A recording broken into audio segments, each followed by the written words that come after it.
everybody's got their day. These are just the days that you actually earn it. The other day's easy.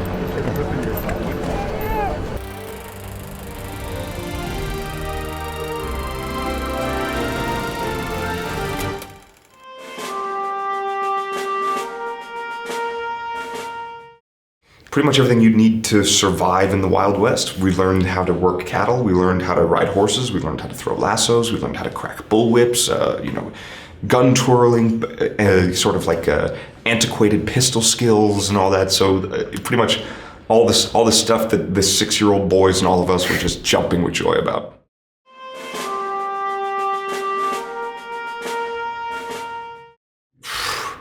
That's one of the things I learned about this movie is people, at least in America, are lucky to still be here because that seems like the hardest period of time to live in the entire world. I mean, if you woke up in the middle of the night and you had to use the restroom, you were in trouble because it's like you got to go outside, you got to dig a hole, the whole thing. And if you cut your foot on a rock walking back in, you could get sepsis and die. It was just like a very difficult time.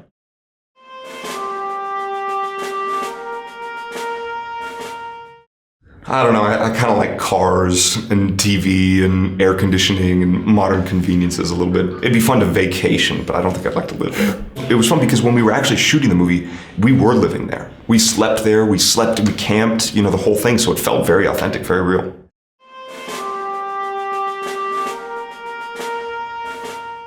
It was one of those things we just met and kind of just... I like you.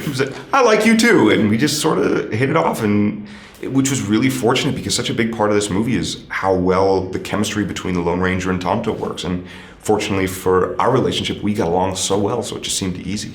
At first, you do have to get over the fact that you're looking at Johnny Depp. It's this is a guy who I've one-sidedly known for 20 years. Like, I've known who Johnny Depp is. I feel like in my brain, I know the guy.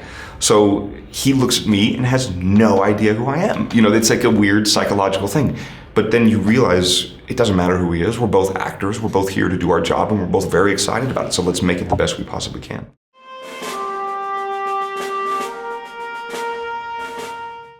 A little bit, but it was funny because I was always the Indian playing cowboys and Indians. Yeah, because I did a program growing up called Indian Guides, which is kind of like Boy Scouts, but it's more Native American centered, and you sort of learn Native American skills and stuff like that. So I did that when I was a kid, so I always felt like I was more, the brave than the cowboy.